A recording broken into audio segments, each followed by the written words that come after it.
Hassan, here's how we're gonna do this. You and I will each take turns telling a story to our audience about one topic, okay? Okay. Tonight's topic is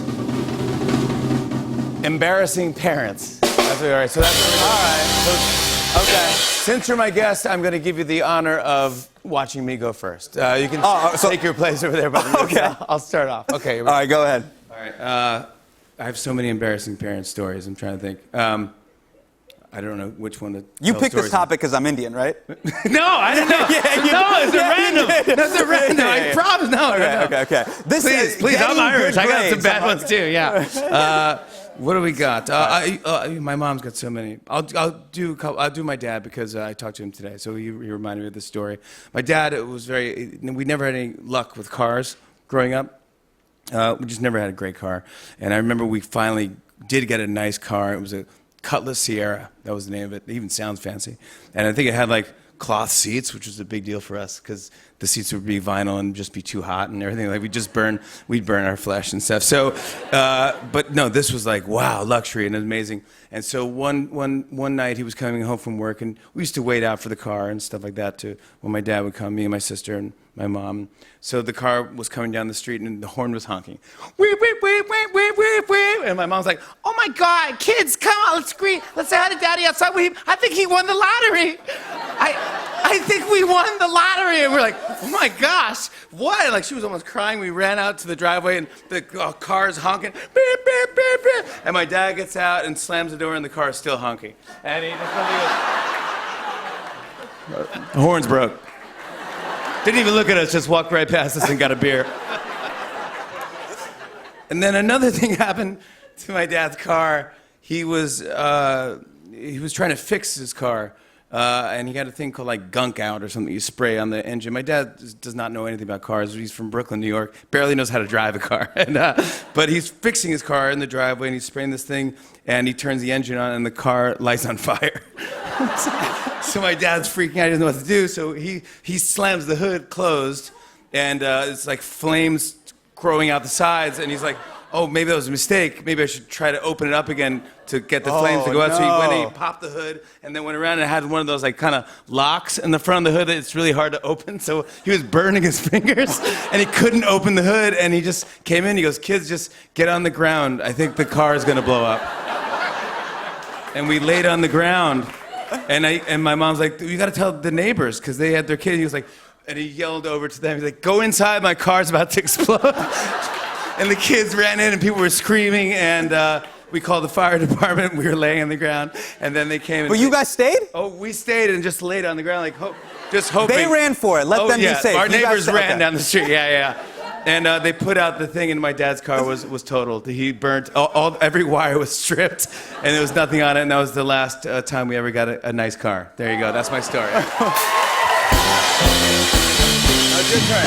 I gotta go now? Yeah, now it's your turn. Okay. All right, Hassan, you're up. All right, so is this is a competition? This is like a... Oh, maybe. Is it? No, I think it's more of a fun storytelling thing, but...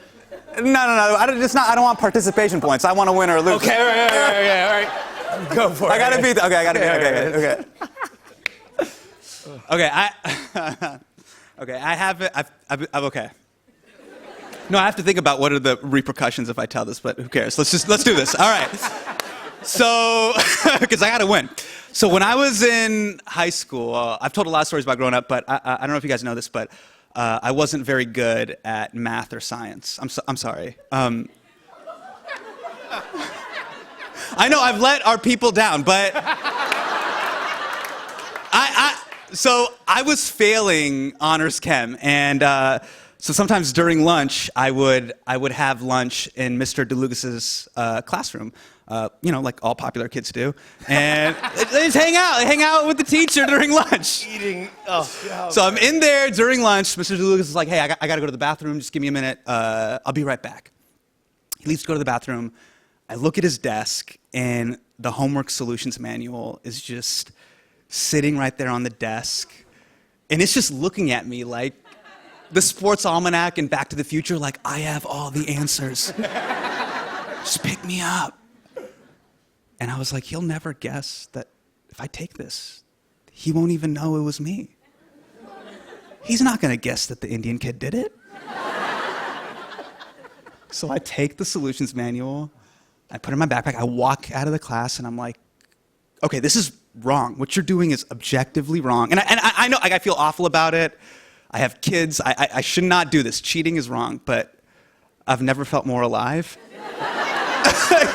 And I'm like, what if I go to Kinko's and I just photocopy this and I sell it to other kids? And so I'm at Kinko's and I just photocopy the book. I come back to school and I just start selling the answer to the homework to other kids for $5 a pop, which is a discount. That's a discount. That's a great deal. All the answers for the entire year, $5. And eventually someone snitched. I don't know who it was. It was Michael Monticello, but I don't know who it was. And I don't know. I don't know who it could be. And Mr. DeLuca, he calls me into his classroom and he sits me down and is like, I know you're the kid who stole the solutions manual. And Hassan, what you have done, you have violated my trust. You have insulted the ethical standards of this school, and I should expel you right now. But I'm gonna call your father instead. And I was like, just expel me, please. He puts my dad on speakerphone. Mr. Minhaj, come to Davis High School immediately. I am waiting here with your son. It's the longest 45 minutes I've ever had to go through in my life. I'm sitting there, there's just an empty chair, sweating. I'm like, I'm going to die. My dad comes in, he sits down. Mr. DeLuca is like, your son is the criminal mastermind behind one of the biggest cheating scandals at this school. He has been selling the homework answers to multiple students in his class. And my dad, he looks at Mr. DeLuca and he was like, Mr. DeLuca, my son did not do this. And I was like, wow, like, Pops, like, he trusts me. He has my back. And he's like, Hassan is a coward. He doesn't have the guts to pull this off. And I did graduate, and here I am. So, thank you guys. Coward? Coward! Top dad! That's hilarious. That is how you do it right there, everybody. Hassan Minhaj! On and on and on. I said, and it's on and on and on.